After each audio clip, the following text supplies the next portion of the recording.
Начиная с античных времен и по сей день театр является массовой культурно-развлекательной площадкой, актуальность которой не будет потеряна, пожалуй, никогда. К своему профессиональному празднику, Всемирному дню театра, актеры готовятся заранее, чтобы порадовать зрителей новыми постановками. В честь праздника в Сибайском государственном башкирском театре драмы имени Арслана Бумарякова прошла премьера спектакля, поставленного по мотивам комедии Салавата Абузарова «Возвращение в молодость».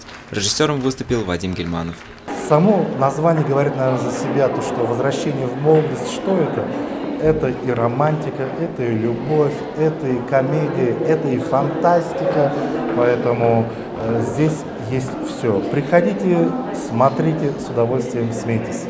В спектакле приняли участие Рамиля и Марсель Худайгуловы, Риф Сайфуллин, Зифа Баязитова, молодые артисты Арсен Шайх-Исламов, Айгуль Зайнуллина и исполнитель главной роли Юнир Мансуров.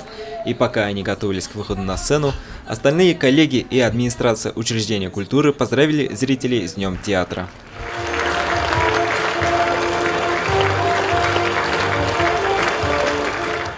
Момент настал, свет погас, занавес открыт. Комедия Вадима Гельманова, как и полагается жанру, полна юмора и сатиры. В спектакле сравниваются два поколения – пожилых людей и молодых ребят.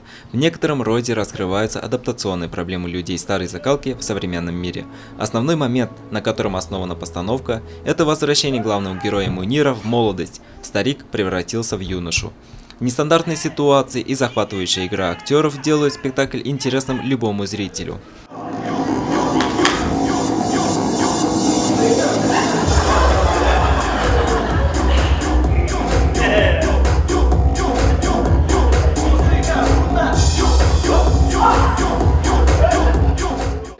Данила Алибаев, Радмир Исянгулов, Гульгина Рыскилина, телекомпания СТВ.